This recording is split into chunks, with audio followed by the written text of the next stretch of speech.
Like, she's literally trying to sell a book, man. That's it. That's the only time. The only time she's out. She's out after 6, or not even 6, 8 months of this incompetent fascist administration that she lost to, and she's going on tour to sell a book. Are you kidding me? I make fun of Jill Stein a lot, but this is like a very Jill Stein moment from a Democrat. This is the most Jill Stein coded, like Hillary Clinton did more after. You know what I mean? I'm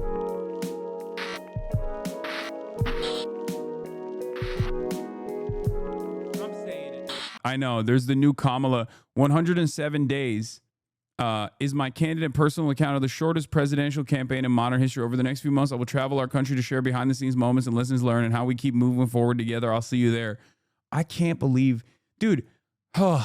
This morning I was listening to the New York Times Daily report on Laura Loomer, and it was a roller coaster of emotions for me because they just kept talking about Laura Loomer like she was a journalist. Okay, and not a hateful monster who unfortunately is considered a legitimate advisor because of how devastatingly bad American politics is in our day and age.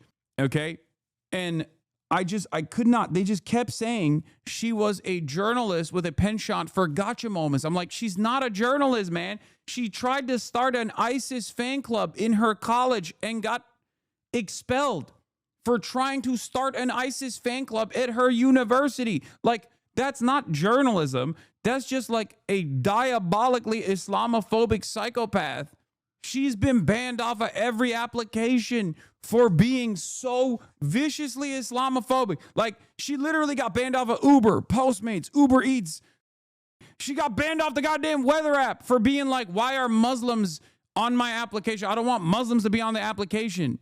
She's an insane person, like genuinely an insane person. And now she got Trump's ear and she's like actually dictating policy. She went from chaining herself to the Twitter headquarters because she got banned off Twitter to literally commanding the Trump administration, having Marco Rubio's ear, telling Marco Rubio, cut out aid, cut out like this program that you have where like some of the children who are being exploded with our weapons are coming to the United States of America for medical care. You need to stop giving them the medical visas to come to the United States. Like that's, and she got that. She got that wish across. She was able to convince Marco fucking Rubio to stop that program. Anyway, we are ruled by monsters. Why did I talk about Laura Loomer in the process of talking about Kamala Harris? Because one of the interesting moments there was like after she got banned off of every application and everyone was like, you're a racist monster, please leave us. What did she do? She ran for office, okay? Unsuccessfully twice. She ran for office unsuccessfully twice. That was enough for her to revitalize her media career and get into Trump's ear. And that's what I mean. I feel like people now run for office for clout, dude. Like, it's gotten to a point where people are just running for office for clout. Like, Kamala Harris right now, as one of the supposed leaders of the Democratic Party, she's supposed to be a voice, okay? She's supposed to be a voice for the people. She's supposed to be a voice for the counterbalance against growing fascism in this country. She literally was running for president, okay? That's what it's supposed to be under normal circumstances. But she's not, and everyone knows she's not. And this kind of shit pisses me off because this very clearly shows that she's just trying to sell a book. She doesn't give a fuck about nothing, dude. Nothing at all. She's just trying to sell a book. She hasn't said a damn thing since Donald Trump won. And now she's going on tour to sell a book. It blows my mind how transparent this is. Like, even when you're running for office, the highest office in the land, as the leader of the Democratic Party, you just discard this unique moment, this unique opportunity where you command the attention of tens of millions of people, and you just kind of throw that away and you don't do anything with it. You just have no ambitions whatsoever to change this country for the better. Oh my Lord. And it's crazy because like she's not even presenting herself as someone who even gives a shit. Like, she's not even trying to aesthetically make it seem as though she cares. All of these things show all of these movements, her lack of interest in saying something.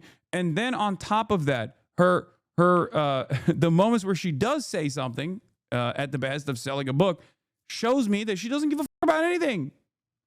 And now, it is my honor to now announce Kamala Harris. Hey, Philly! You've written a book, yes. 107 days. It's good to be home. Shortest presidential campaign of all time. Live from New York and Saturday! What do you want people to take from the story that you have to tell of those 107 days? Like, people should be treating Kamala Harris with disdain for having an opportunity to change the trajectory of a dying party as a relatively younger figurehead in a positive direction, to basically shed the dead weight. I know that was never going to happen, chatters, so don't yell at me for saying this. I'm simply explaining this from the position of, like, what kind of power she had here, what kind of a unique opportunity she had here. Okay? Voters weren't even punishing her for the negative real wage growth that they experienced under the Biden administration. Like, the amount of goodwill that was ready to go for a fresh face, a new face. All she had to do was say, yeah, no more old folks. This Joe Biden stuff is not going to work. It's not working. We got to, we got to move in a different direction. No, the direction was more of the same. I love Joe Biden. I want to hug and kiss Joe Biden. I love the Republicans. I want to hug and kiss the Republicans. Billions of dollars of fundraising. Just handed over the keys to a goddamn incompetent fascist, man. I don't know. I don't know anymore. I don't know what to say. And I keep repeating this over and over again, as I did while the campaign was taking place. And liberals never forgave me for being correct too early.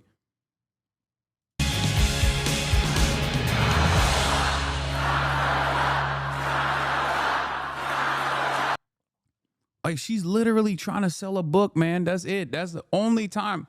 The only time she's out. She's out after 8 months of this incompetent fascist administration that she lost to. And she's going on tour to sell a book? Are you kidding me? Also, what does she think is going to happen? Every single time she goes out in public, there's going to be mad people protesting. Does she not realize that? Like, I don't understand. There's going to be people, just like with Chuck Schumer, when he was trying to sell the left is too anti-Semitic, we have to make them more pro-Israel book. I make fun of Jill Stein a lot, but this is like a very Jill Stein moment from a Democrat. You know? This is the most Jill Stein coded, like Hillary Clinton did more after. You know what I mean? She probably shouldn't have, but goddamn. This is crazy. Where's Michigan? Bro, she's still avoiding Michigan, okay? Ironically enough.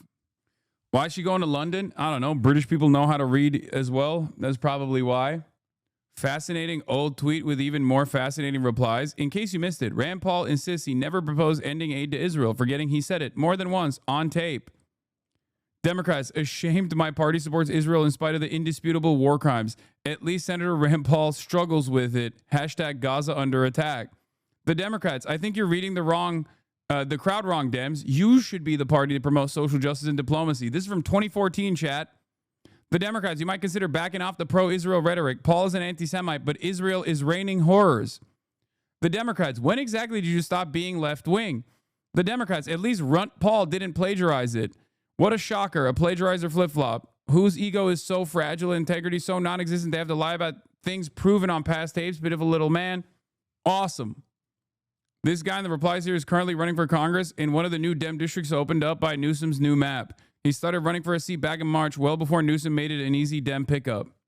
We went back in time to relitigate ancient drama here, but it's just funny that they've been evil for so long. Ay, ay, ay. Ben from Ice Cream posted about you. Hell yeah. I talked with Hassan Hunt about Up in Arms U.S., a movement to decrease wasteful Pentagon spending and give people what they really need, healthcare, education, and childcare. War is not good for the business of the American people. That's my goat. Like, in the simplest terms, by the way, look at how much money China has generated and spent internally to develop their own country, okay? As opposed to how much money America has generated in that same time frame. Let's look at the last 30 years. Look at where China has gone in the last 30 years. Look at where America has gone in the last 30 years. You will understand what endless militarism does. Record high profits for the wealthiest people. Make no mistake. I mean, look, we got like what, 90 billionaires in the 90s? Now we got 900. So obviously someone's doing great. It's just not you. You're not doing great. That's it. That's it. It's so frustrating. That's why when I show you like the veteran suicide rate exploding, I'm like, this is not simply to say like these guys are all bad, they're monsters or whatever, okay? This is to show you that the American government does not give a okay? They do not care. They do not care about the civilians. They do not care about the military. Don't ever, even for a brief moment, get duped by the propaganda, the idea that like America cares about its own citizens. They do not. What is this? Breaking. The Trump administration says it'll be reviewing all 55 million people with U.S. visas for potential deportable violations. Oh my God. We are, oh God, this country sucks so much ass, bro. I swear to God. Oh my Lord, dude, we gotta, someone's gotta stop this. Like, I don't know. Ugh. It's so ass. It is so unimaginably, uncontrollably fresh ass. Okay? Red hot ass. That's what this is. It is shockingly bad. Shockingly bad. The situation is so awful. Good thing he's only going after the illegals, you know, the ones without visas. Yeah. Remember, the conversation started with these guys are all criminals. Okay? Remember, the conversation started with all migrants are criminals. All undocumented migrants are doing crimes, doing like rapes, they're beheading people in the streets, right? And then the hidden underlying notion, the hidden underlying premise there was that these undocumented migrants that were doing like all these crimes, okay, were actually not even being prosecuted, right? That the Biden administration and the cops under the Biden regime were simply not prosecuting these criminal migrants, right? And Trump was going to do that, and then he was going to subsequently deport them. But of course, because that was a lie, and of course, people who were doing crimes, undocumented or documented, doesn't matter, were being prosecuted and being sent to jail or being deported. They couldn't actually find people to deport, so they immediately went after people who were working in the fields. MS-13 gang members are not sitting in a parking lot at Home Depot, man. They're not actually in the fields picking crops. That's what they did. They went after those guys, and then they realized that a lot of these right-wing Republican business owners were like, dude, what are you doing? You're just like ruining our businesses. We are going to have an insane hyperinflation if you actually eviscerate the agricultural output in this country by just going after every farmhand, you know? So he turned around and he was like, all right, we'll scale back from that. My B. But now he's like trying to aesthetically pursue like 55 million people with visas, bro, for potential deportable violations. And dumbasses don't realize, so many morons still don't realize that this is all a ruse, a very violent one, but it's a ruse nonetheless. It's so frustrating to have to entertain this completely made up alternative reality that these guys have hysterically developed because no one on the opposing side has been able to effectively counter message against it. The real goal here is to use the mechanism that the federal government controls, immigration, to make the country more white, or at least satisfy the white nativist urges of some of the most radical elements in his base. And in the process of doing so, he's just normalizing this kind of white superiority complex. He's normalizing this kind of white supremacy. That's it. It's white supremacy through and through. The do you mean? At its most basic level, there is fundamentally no difference between a dude that was born beyond a border and someone like yourself. The only difference is we just had more at our disposal. We had more money. We had a better upbringing. Our material conditions were better. Okay? That's it. There's no like genetic inferiority. That's what white supremacists believe. And ultimately, this is not going to solve any of the problems that he said he was going to tackle, because he didn't win because he was, because there are tens of millions, if not hundreds of millions of Americans who are like, oh, yeah, I can't wait to pack up all of my neighbors. There are certainly people who feel that way. Make no mistake. But those numbers are not as loud and as big as you think they are. Not everyone is a Asmongold style, yeah, this is based type dipshit. Okay? Most people saw the genuine problem with inflation, the affordability crisis they were experiencing, and the anger and resentment that they felt towards the institutions that was not helping them, and looked at Donald Trump and his solutions as, yeah, we'll give it a shot, because they, at the most, did not care. Okay? They did not care about who was picking the crops for them. They didn't care about the humanity of these people, okay? Or they could not envision, or they were stupid enough to believe Trump's, lies, right?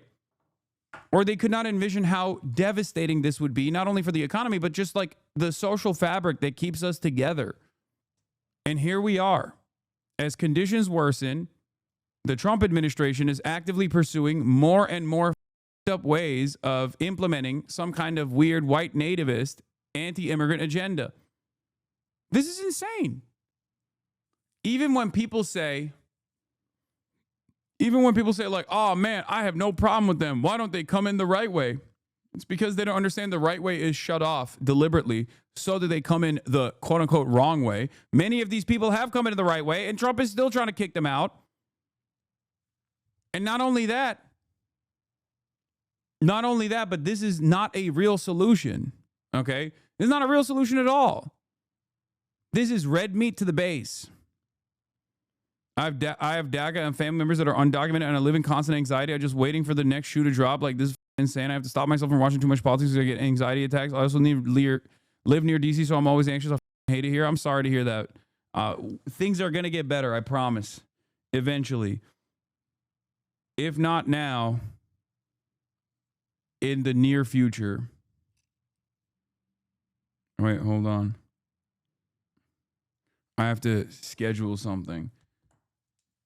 I don't think so, fam. Why do you believe that? There is nothing else to do. There's nothing else to do but hope. What do you mean? We will keep pushing, okay? We will keep pushing. I still, at the end of the day, believe in the good nature of man, okay? I don't want to entertain the idea that like everyone is evil. I still believe that people can be convinced, people can change their minds, people can become active, radical elements in society that will help you and your neighbors.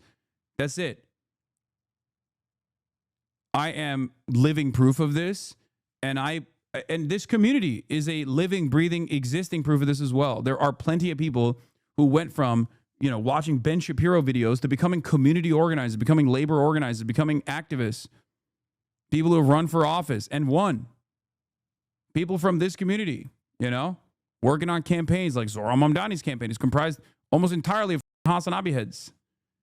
So, it's you just got to keep doing, you just got to keep pushing no matter what.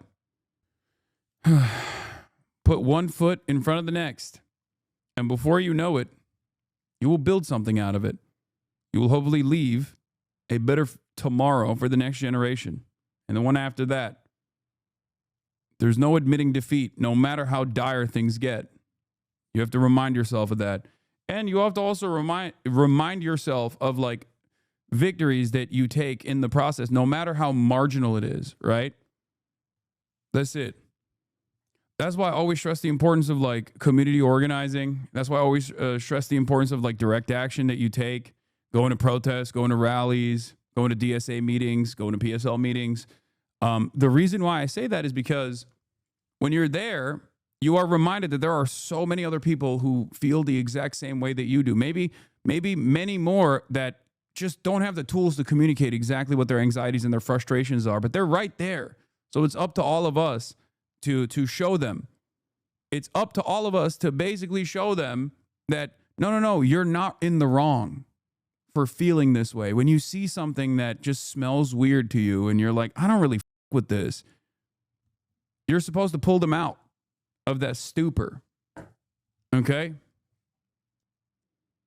You cannot buy the revolution. You cannot make the revolution. You can only be the revolution. It is in your spirit or it is nowhere. Ursula Le Guin. There's also a great feeling there too. Like I said this already. Solidarity is an expression of love. It's the closest that you feel, like the warmness that you feel being surrounded by people who are like-minded, who are good people, who just actively want to change these horrible systems, who want to do right by others. Okay? There's a lot of optimism there. Zoran is a great example of this. Like you can use that as a jump off point. And that's why I always try to stamp out pessimists. Lol, cope you commie. Keep coping Lamau. You think you can say this when you support the Democrat Party who supports transgender? Personally, I would find it funny if you had transgender like Hunter Schafer. That would make me so mad. Ha ha ha ha ha. No way you would do that. It would make me so upset, Lamau. He's so stupid. No, that's not a hog, chatters. This is a person making a joke, clearly making a joke. Yeah, I'd be so mad if you had Hunter Schafer on the broadcast. It would make me so mad. Don't do it. Ha ha ha.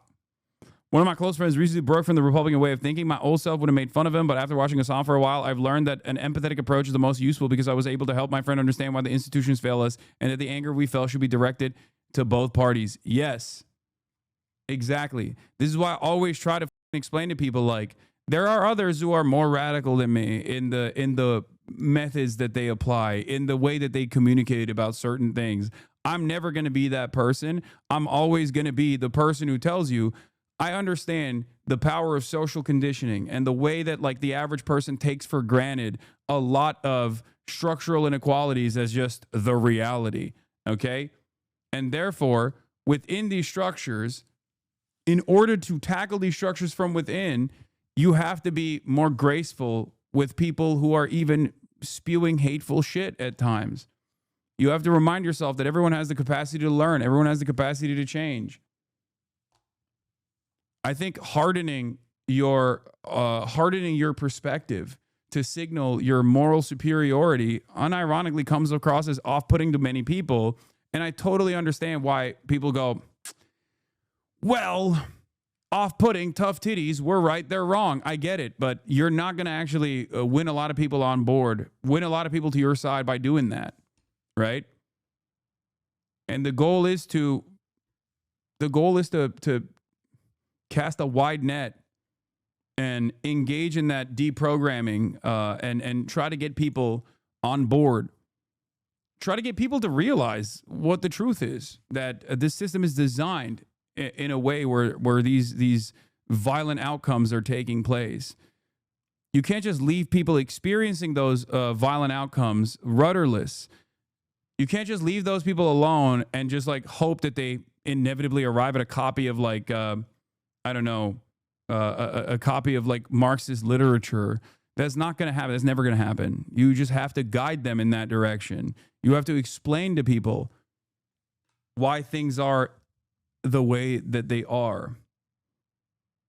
A lot of people I talk to, a lot of organizers I talk to, even people who are running for office will tell me I use a lot of the language that I hear here, in your broadcast, and it's been very effective. It's been very effective at converting people. It's been very effective at like changing people's minds, changing people's perspectives to make them redirect their attention to those who are actually the power players. Okay? That's what you got to do. Hasan talks mad shit on Maoists, but spits Maoist theory so much. When have I talked shit on Maoists? Come on now. Come on now.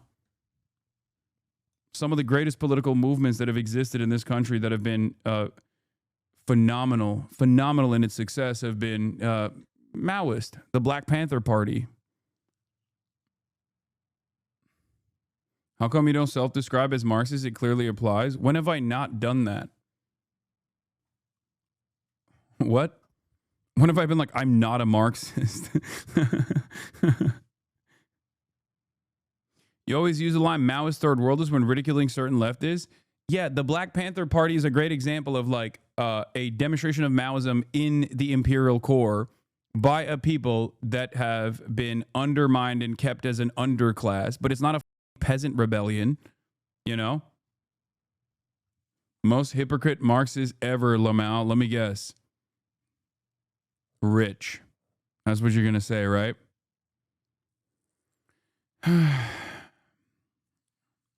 Shut Hasanabi, you're a champagne socialist. Socialism is when no iPhone, no water, vuvuzela, eating rats. Socialism is whatever I decided socialism is. A guy who doesn't actually know what socialism is at all and despises it anyway and is terrified of it anyway is now getting to determine what socialism actually is. Thank you. Anyway, here's what the Democrats are busy with. MSNBC, Jim Vandehei on the rising Democratic MAGA movement. Jim Vandehei. So, Jim, we kind of walked right into your column. Let's read from it. It's titled The Rising Democratic MAGA Movement. You write Democrats needing, quote, their own version of a populist, anti-establishment, MAGA-like makeover. So what does that look like, Jim? Yeah, it looks like what you were just talking about with Gavin Newsom, right? Trying to adopt a lot of the techniques that you saw from Trump, that you've seen from MAGA. Get on social media, be a warrior, curse a lot, try to have a lot of edge, insert yourself into the news cycle. I think the bigger part, though, is what you've seen happening in New York, what you've seen happen in Minneapolis, the popularity of Bernie Sanders, the number of people turning out for AOC events, that right now the momentum in the party is very much for the very progressive wing of the Democratic Party, which is not that much of a shock, but I think is probably problematic in the off-year elections for Democrats. It's just not where... Guys, please look away at the only motion within the Democratic Party, the most popular Democrats. Look away from them. Do not go in that direction. It's very bad. It's the worst, actually. Why? Because I said so. Because I said so. It's really bad. It's going to be really bad, okay? What's really good is what the Democrats have done so far, which is hug and kiss the Republicans, okay? That's really good. Even though it failed, and it continues to fail over and over again, do not do the thing that is succeeding, because that's scary. Why? Because I'm a rich guy and I am afraid of it, and therefore you should be too. Politics is about putting forward the most corporate-backed candidate that is an empty, hollowed-out suit, a husk, a person with no real interest in making things better for others, okay? That's what politics is about. The more annoying and neoliberal your candidate is, the more adult you are, the braver you are, the smarter you are, because obviously that is what is supposed to happen. What do you mean? What do you mean? You're supposed to have adults in the room, right? That's the attitude, right? The vast majority of the country seems to be. I think it's one of the reasons that the Democratic brand overall is low. An insane take. Apparently, the energy and popularity of Mamdani and Bernie is a problem for the Dems, and meanwhile, their low approval ratings have nothing to do with the clear unpopularity and fecklessness of establishment leaders like Schumer, Jeffries. Sorry, what? Can you imagine if, like, liberal instruments of the media were actually actively pushing for more progressive candidates? Just think for a moment, like, what that would do. Because your grandparents and your parents, Gen X boomers, okay, older millennials, older fail-ennials, they all get their notes from these organs still. Many of them have moved on. Many of them have actually started, looking at the internet as well, luckily. Okay. They get their notes from independent news outlets as well. They have a more diverse media diet, I would say, even though there are some shortcomings on that front too, as we all know. But having said that, there are still a lot of power players with institutional with institutional power that get their notes from the New York Times and get their notes from MSNBC. Their numbers are dwindling, but it doesn't matter. And if those guys are constantly communicating to the older generations that this different method is actually dangerous, some of them, unfortunately, are silly enough to believe that. But make no mistake, those people will fall in line. That's the reality. Those people will always fall in line. This is something that I have explained over and over again. If you think that the party loyalists that wanted, for example, for Joe Biden to stay in the race were not going to vote for Kamala Harris, you're delusional. They would vote for anyone with a D next to it, okay? They're not voting for Joe Biden because Joe Biden or Kamala Harris, because Kamala Harris is presenting like an alternative that they really enjoy. They're voting because they're harm reduction voters who believe in harm reduction, who understand that like the Democratic Party is, at least on some issues, marginally better than the Republicans. That's why they're voting for the Democrats. Those guys are going to vote for Bernie Sanders. They're never not going to vote for Bernie Sanders. Okay? That's it. It's ridiculous to assume that like consistent blue no matter who voters are going to turn around and be like, well, I really hate the progressive guy that is, hold on, advocating for the same things that other candidates that I voted for also advocated for. Why would I not vote for this person? Like Zohran Mamdani is a great example of this because, like, yeah, he's a socialist and that's a good thing.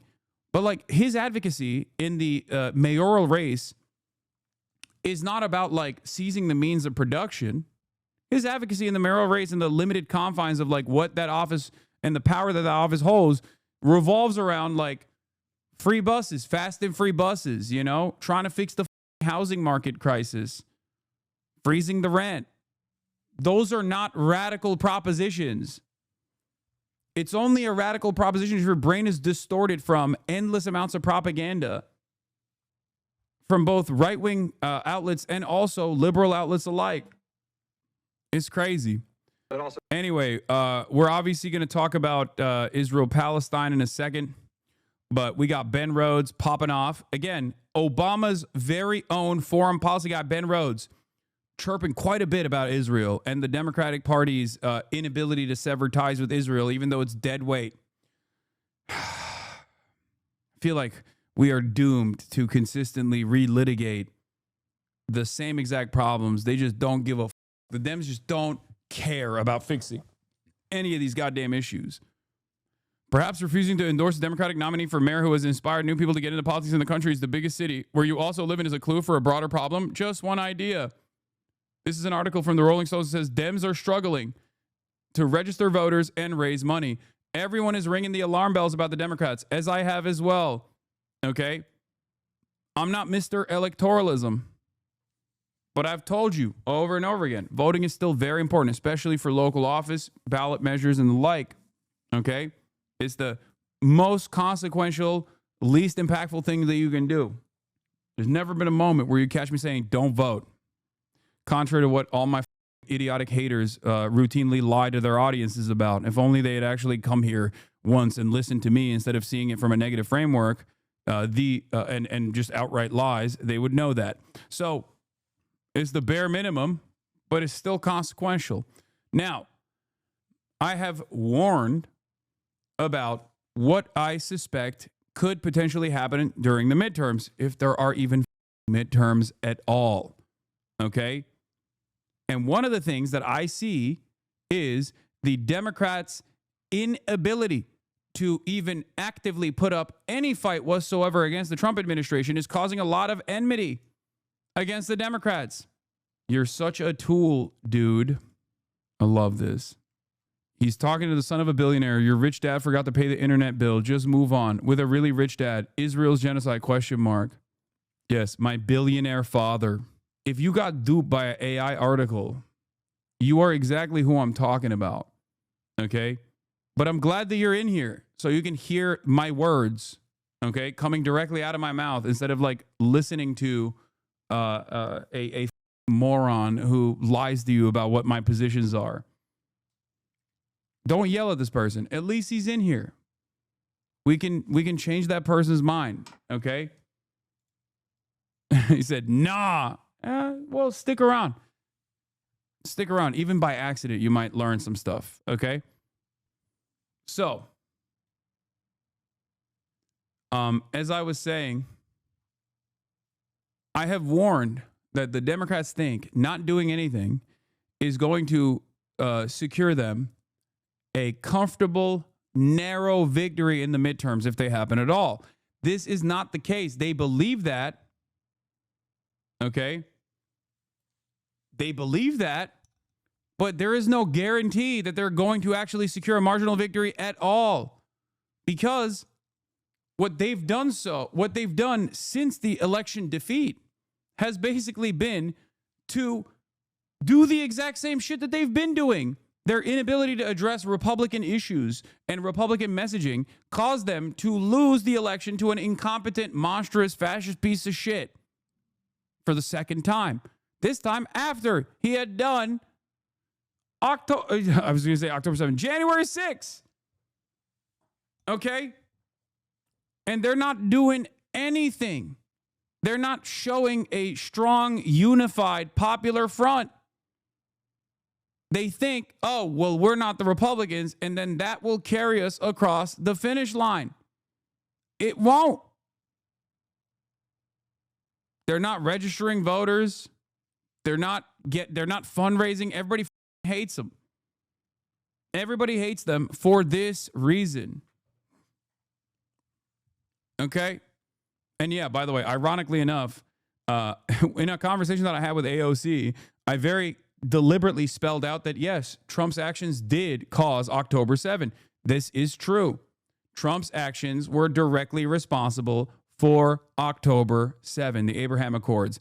Joe Biden's inability to address those actions and maybe dial it back a little bit and change the trajectory of American foreign policy in the region instead of allowing Israel to run rampant was also another factor. Dude, when are you going to cover Omar Fateh? Probably never. Why are you guys talking to one another and just like lying to each other? I have covered Omar Fateh, and I've already told you, like, I'm planning on linking up with him and doing a stream with him. That's crazy. Anyway, Donald J. Hamas Piker. And also, Ben, I talked to Jasper on the phone for a while today, and I do think he makes a very persuasive case that what is happening in the West Bank, it's a crisis. Yeah. And like every liberal you hear talking about the need for a two-state solution, or all just sort of ignoring the fact that it is about to be rendered an impossibility because of this settlement expansion that is enabled by this settler violence, that is also enabled by the fact that Smotrich was basically put in charge of all these settlements. Even before October by design 7th. Yeah, and this is all sort of by design. It's just like this death by bureaucracy that is sort of hard to cover, and it can sound like boring and bureaucratic, but it is, it's a crisis. Yeah, the only thing I'd add to this, because look, these settlements have been going on for decades. They've been particularly accelerating under Netanyahu, particularly accelerating under this recent government. If you look at a map, there's no viable contiguous, that means connected, Palestinian territory in the West Bank anymore. There's these little islands where Palestinians live that have been, are these shrinking islands. The only thing I want to add to this is you're going to see some weird, argumentation from Netanyahu supporters that it's Macron's fault or something, right? Because maybe. Yeah, they're Bantustans. That's it. Israel has, through a process of settlement expansion, created little population centers for the Palestinians in illegally occupied territory, by the way, because that entire territory belongs to the Palestinians under international law. And even that is considered completely unacceptable. And that's it. Does linking up with Fateh mean you're coming to the big M? Yes. Whenever Bibi is no longer in power, however long it is, do you think Israeli politics continues to be right-wing, goes towards performative reconciliation? Oh, for sure. Oh, yeah. No, Israel, I think Israel is never going to be as popular as it was yesterday. I think its popularity is going to continue plummeting. And Dr. Pepper is owned by Keurig. Dr. Pepper, not Coca-Cola or Pepsi, but the family that owns it, the Ryman family, has been accused of supporting Zionism through donations and investments. Listen, it's not on the Palestinian National Committee's BDS list, so I will keep consuming this garbo, okay? That's number one. Number two, good luck finding any mega corporation that does not support Israel in some way, shape, or form. A reality that the Palestinian National Committee is very aware of, which is why their targeting is very deliberate and centers around like high impact targets that they can secure victories around. Anyway, so what I was saying is, do you think this spells the end of Israel's colonial apartheid project? I can't speak on that. I hope, inshallah, but I don't know. But I do know that Israel is not going to change its ways, and even as an effort to come across as like a more positive force in the Western world, try to attempt to do fake reconciliation. I don't think that's going to happen. And the reason for why, if Hassan said bleach injections are good for you, what's happening? Why do we have so many weirdos in here? Is it because their favorite content creator got outed as a pedophile? Is that what it is? If Hassan said the bleach injections were good for you, then y'all would take them. Y'all need to think for yourselves and not be spoon-fed opinions, even if they're good sometimes. I unbanned this person. It's ironic because you're talking about someone who's anti-Trump while simultaneously talking about, you know, something that Trump has done personally. I'm talking about bleach. It's because you criticize Kamala Harris? Yeah.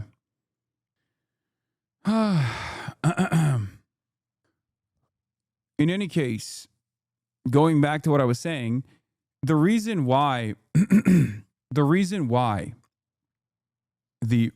as to why Israel has been so unstoppable in its violence is because of the comfort that they've experienced after multiple decades of influence peddling operations and lobbying efforts and advocacy organizations that are directed specifically to defend the interests of Israel. And therefore, they think, Israeli envoys think, they can get away with just saying whatever the they want, doing whatever the they want, and demanding more. And the reality of the matter is, unfortunately, in the Western world, and especially in the United States of America, we are giving Israel whatever they want. We talked about this yesterday.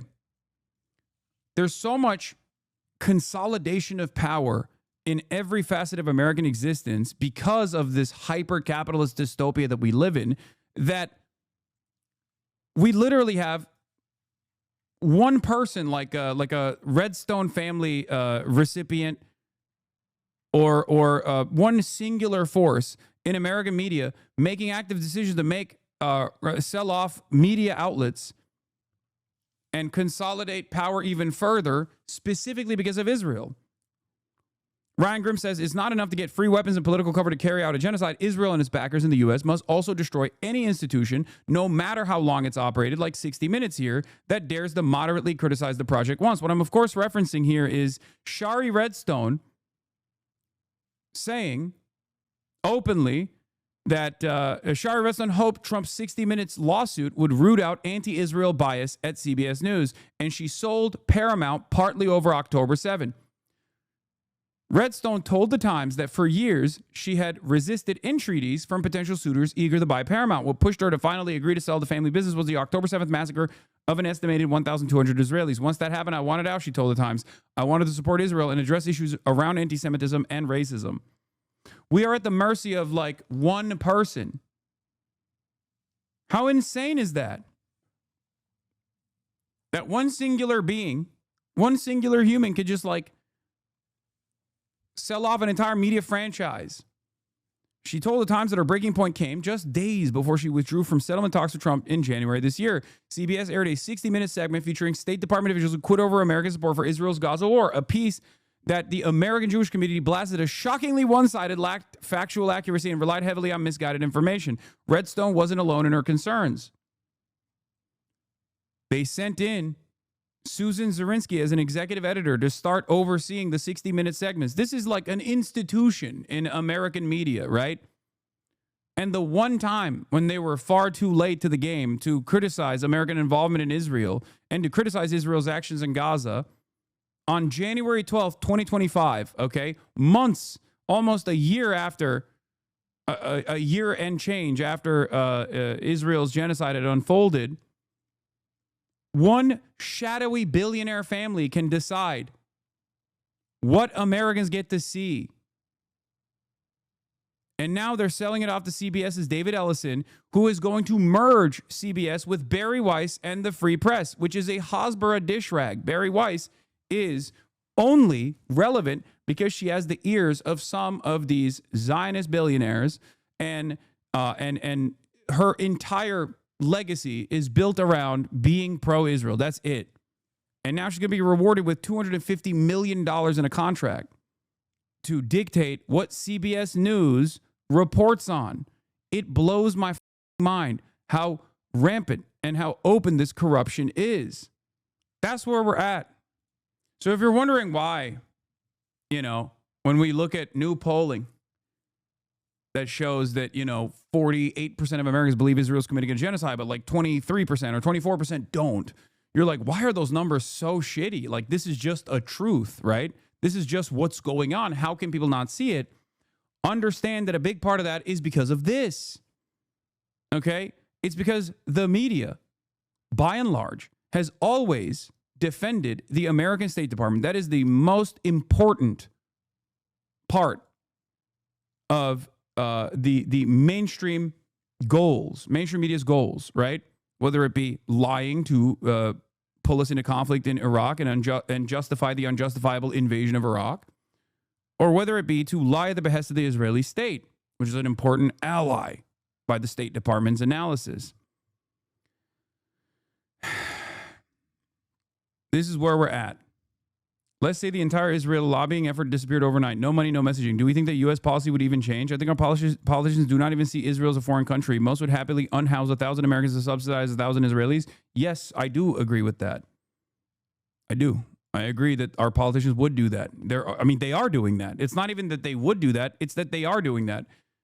You, as an American citizen that wants health care, will never get it. Israel has health care for all of its citizens. How are they able to pay for it? Well, because they don't have to pay for their defenses at all. Why? Because we pay for their defense and their offense. Israel has free college and free health care. You don't. And our politicians keep saying, no, we got to give unlimited funds to Israel, while when you demand free college and free health care, they say, what is that? That's a unicorn. You can't get that. Macron recognized the Palestinian state like at force. That is utter bullshit. They've been doing this last year, 2 years ago, 3 years ago. There's a reason Smotrich is in charge of this, right? So just please discount that argument. They would be doing this whether or not European countries were recognizing a Palestinian state. But also, building on Tommy Vitor and Ben Rhodes' comments, says Jasper Nathaniel, we need to stop letting politicians treat the two-state solution as a sensible way out of this disaster. For decades, it's been the load-bearing wall of liberal support for Israel, pretending to back Palestinian rights while greenlighting their systematic erasure. Unless you can explain how you're going to remove 750,000 armed Messianic West Bank settlers who have the full support of the Israeli government, invoking two states should be treated like climate denial. See Rashida Tlaib in 2019 opposing a House resolution in support of a two-state solution, calling it an unrealistic, unattainable solution that Israel has made impossible. It's time this perspective becomes conventional wisdom. Solution. Because it is. It is the truth. But many Americans don't want to believe it. Many people just don't want to believe it. They think that's the most like radical, progressive proposition that you could ever come up with. It's not. It's ridiculous. The two-state solution is here. This is what the two-state solution is. It's just one state, an apartheid state that is doing a genocide. And it's not like they're shying away. The Times of Israel reports burying a Palestinian state. Smotrich to approve 3,401 homes in controversial E1 settlement project. They're moving further and further in to the remaining territories within the Bantustan structure that already exists. Anyway, we're going to move into Israel-Palestine related things right now for a brief moment. We got South Park. We got Benjamin Netanyahu's own statements as well. We'll talk about the Hamas concessions and much more. There's a leaked audio of an ex-Israeli military intel chief justifying the killing of tens of thousands in Gaza. They need a Nakba once in a while. The least surprising statement of all time. We already talked about Donald Trump planning to join law enforcement on the streets of D.C. tonight. Oh, my God. Imagine. Anyway. Sorry if off topic. Slow typist. I think the hardest thing for people to contend with about you is that nothing you say is original. It's all based on the words and actions of other people, rooting everything in material reality. Neoliberal idealists replace history with what supports their framework at any given moment. Yes. We will be watching South Park, the full episode. Yeah. Also, an update here is, of course, that Hamas has shifted from an organized military force to a decentralized resistance movement engaging in guerrilla warfare, which shields it from Israel's continued operational efforts. This is from the INSS organization. In other words, occupying territory in Gaza or conducting additional military maneuvers is unlikely to bring Hamas to the point of collapse. Rather, this reality may lead to a prolonged and effective guerrilla warfare against IDF forces. After months of unprecedented strain, the IDF is showing signs of fatigue, most evident in the harm to the individual and a decline in discipline. This combo creates fertile ground for unethical and unprofessional behavior, a phenomenon that is likely to increase over time. Unethical and unprofessional behavior within the genocidal occupation army, by the way. If you need to occupy the Gaza Strip without completing the ethnic cleansing campaign, you're going to meet a lot of resistance because you have to have soldiers there on the ground. Israel can only fight wars from the air against a captive civilian population. Israel can only engage in mass slaughter by dumping 7 nukes worth of munitions on a tiny sliver of land. That's the only way they can actually fight and achieve military success. They cannot continue to militarily occupy the Gaza Strip as long as there are Palestinians there, because they will always take up arms and they will always smoke the Israeli occupying force troops that are illegally occupying the Gaza Strip, that are engaging in a genocide, the crime of all crimes. And that's where we're at. In the time frame of this failed ceasefire collapse negotiations and Israel implementing its final solution once again in the Gaza City, as it started this past week, Palestinian resistance forces have still actively been able to smoke Israeli troops. Al-Qassam brigades carried out an unprecedented infiltration and abduction operation on a new occupation base near Khan Yunis, involving somewhere around 14 to 20 fighters. Their Nukba forces are still in operation. Okay? This is their special operations unit. The very fact that Hamas still has special forces operations that they can conduct is insane 22 months into a genocide. Face-to-face battles occurred, and there are reports that the AQB fighters even carry stretchers with them. They were trying to take more prisoners of war, which, of course, Israel got very mad about. And they were like, whoa, you can't do that. Look, they're trying to do an October 7 again, which is insane, by the way. What do you mean, October 7 again? Kidnapped from a tank? How dare you kidnap this big, beautiful civilian from a tank, I say. No, man, that's a genocidaire in a tank, in a $30 million Merkava tank that's like crushing orphans and blowing up their homes. The do you mean? That's a prisoner of war. That is a valid and just, moral and legal military operation being conducted against a genocidal occupation. What the do you mean? Al-Qassam brigades. Our fighters raided this morning a newly established enemy site southeast of Khan Yunis city with a Qassam force consisting of an infantry faction. Our fighters stormed the site and targeted a number of Merkava 4 guard tanks with several incendiary devices, commando action devices, and Al Yassin 105 shells. Our fighters targeted a number of houses where occupation soldiers were entrenched, hitting them with 6 shells against fortifications and personnel and machine gun fire. Our fighters stormed the houses and eliminated a number of occupation soldiers inside at zero distance with light weapons and hand grenades.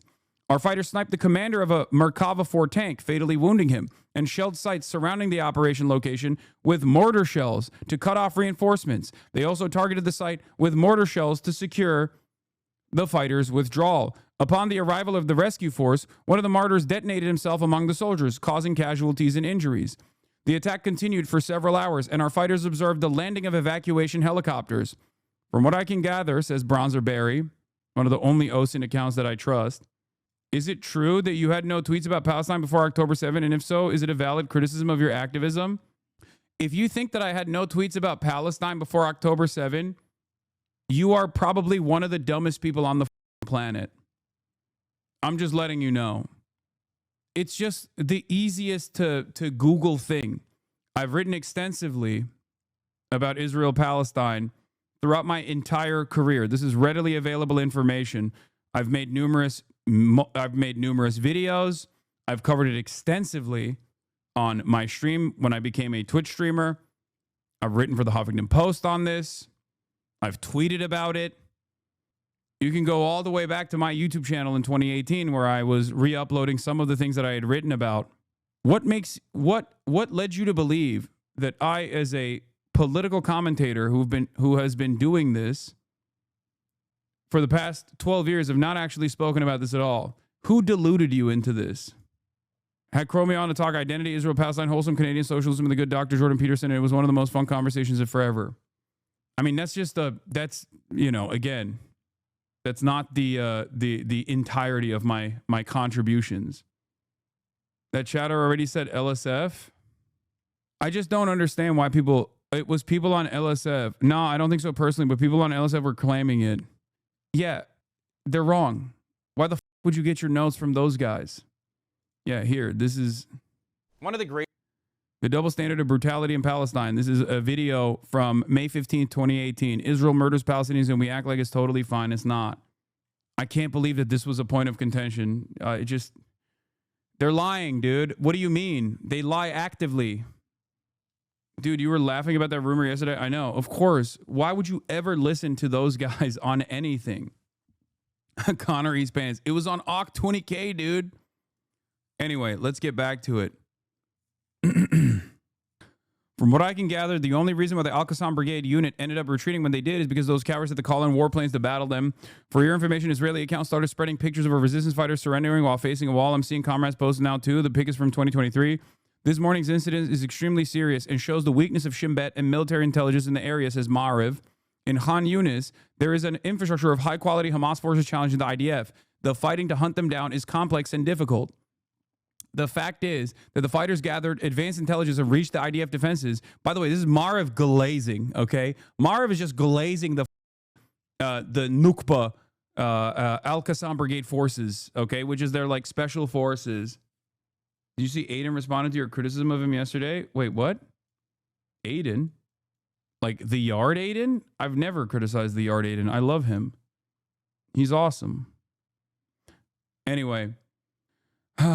The fact is that the fighters gathered advanced intelligence and reached the... Okay, I got to stop reading silly-ass shit in the chat. What is happening? The fact is that the fighters gathered advanced intelligence and reached the IDF defenses from several places simultaneously with advanced planning, battle management by command and control. The findings of this attack are very worrying. This is not an isolated incident. There's a similar incident that is not being talked about. What happened 2 days ago in Beit Hanun under Division 99 from Walla.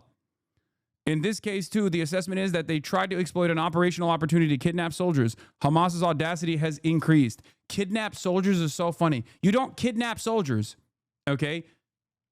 You kidnap prisoners of war. What do you mean?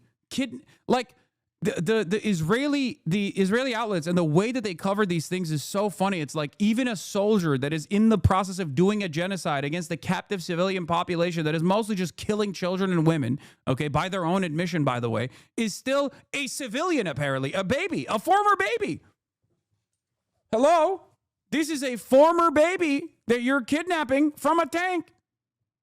No, they're capturing prisoners of war in a just and totally moral and totally legal militant resistance movement against a genocidal force.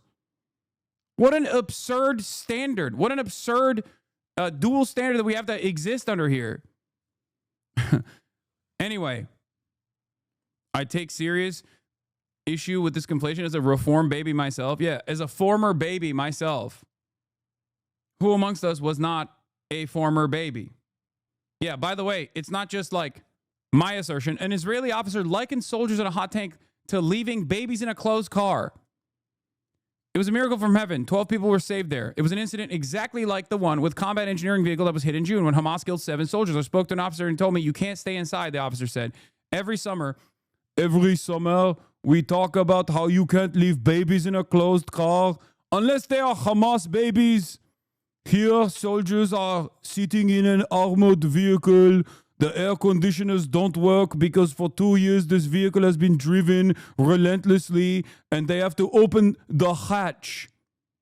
It doesn't cool, but at least it lets in air.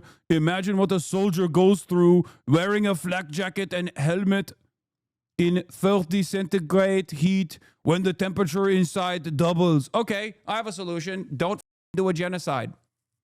Yeah. The reason why he's talking about this, by the way, the reason why this Israeli officer is talking about this is specifically because they keep their hatches open.